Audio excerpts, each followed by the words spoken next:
আসসালামু আলাইকুম। সবাই কেমন আছো? আলহামদুলিল্লাহ আমিও ভালো আছি। আজকে তোমাদের জন্য ভিন্ন রকম একটা রেসিপি নিয়ে এসেছি। সেই রেসিপিটা হচ্ছে সরষে ইলিশ। সরষে ইলিশ মেবি কম বেশি সবাই করে সবার মন মতো। আমিও আমার মন মতো করছি কিন্তু একটু ভিন্নভাবে এটা আমি রান্না করব। সেই রান্নাটাই তোমাদের সাথে শেয়ার করব। এখানে আমি বেটে নিয়েছি সর্ষে, তারপরে কাঁচা জিরা এবং কি পেঁয়াজ, আদা, রসুন এগুলো সব বেটে নিয়েছি। শুকনো মরিচের গুঁড়া দিলাম এবং কি এখানে আমি সয়াবিন তেল দিচ্ছি, কারণ গ্রামে আমাদের সরষের তেলটা নেই, এই জন্য সয়াবিন তেল দিলাম। আর ঢাকাতে হলে অবশ্যই সরষের তেলটা অ্যাড করতাম। এটা মাস্ট বি যার যার চয়েস, যে যে ওরকম যদি সরষের তেল পছন্দ করে সরষের তেল দেবে, যে পছন্দ না করে সে সয়াবিন তেল দিতে পারো, অ্যাজ উইশ।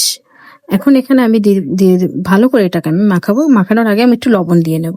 তো লবণটা আমি পরিমাণ মতোই দেবো। একটু মনে হয় লবণটা বেশি হবে, তাই আমি লবণটা একটু কমিয়ে নেব, কারণ পরিমাণের চেয়ে যদি লবণ বেশি হয়ে যায় তাহলে খাবারের টেস্টটা কিন্তু ভালো থাকে না।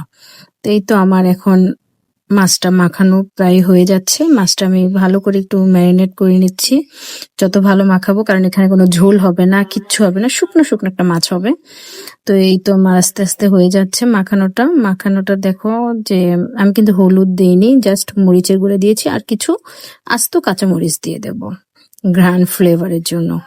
তো এখন আমি একটা টিফিন ক্যারিতে ভরে নেব। ভরে এটা আমি একটা দমে দিয়ে দেবো একটা পাত্রতে। তো এই তো মাছটা আমি এখন এখানে নিয়ে নিচ্ছি। আগে মাথাগুলো দিচ্ছি, কারণ মাথাগুলো তো একটু শক্ত টাইপের বা এটা হতে দেরি হবে, এই জন্য মাথাগুলো নিচে দিচ্ছি আর মাছগুলো আমি উপরে আস্তে আস্তে দিয়ে দেবো। আর গ্রামে তো ছোট ছোট ইলিশ, আমাদের তো পদ্মার সাইডে বাসা, গ্রামের বাড়িটা, এই জন্য ছোট ছোট ইলিশ। আর এই ইলিশগুলো খেতে অনেক টেস্ট। অনেকে বলবেন যে আপনি ছোট ইলিশ দিয়ে করছেন কেন, বড় ইলিশ দিয়ে করেননি? কারণ ভাই, বড় ইলিশটার চেয়ে ছোট ইলিশটার টেস্টটা ভালো লাগে আমার কাছে। আর আমি গ্রামে যার থেকে মাছ রাখি, সে ছোট ইলিশটাই বেশিরভাগ নিয়ে আসে, এজন্য আমি ছোট ইলিশ দিয়ে করলাম। ভাই, এটা নিয়ে আবার কেউ কটূক্তি করবেন না, কোনো বাজে মন্তব্য করবেন না।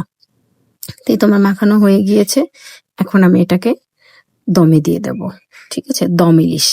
এই ইলিশটা আমার নানু আমাদের ছোটবেলায় করে খাওয়াতো, এখন আমরা নিজেরা করে খাচ্ছি, সেটাই আপনাদের সাথে শেয়ার করলাম। যদি ভালো লাগে আপনারা অবশ্যই করে খাবেন, আর যদি ভালো না লাগে তাহলে আপনারা অ্যাভয়েড করে যাবেন। আর যার ভালো লাগবে সে করবেন, যার ভালো লাগবে না সে করবেন না, কিন্তু কেউ কোনো কটূক্তি কথা বলবেন না, এটা আপনাদের কাছে আমার রিকোয়েস্ট রইলো। যারা ফেসবুক থেকে দেখবেন প্লিজ লাইক কমেন্ট শেয়ার দিবেন, যারা ইউটিউব থেকে দেখবেন প্লিজ লাইক কমেন্ট করবেন, যারা টিকটক থেকে দেখবেন তারা লাইক কমেন্ট শেয়ার করবেন এবং কি ফলো দিবেন। সবাই ভালো থাকেন, সুস্থ থাকেন, আল্লাহ হাফিজ।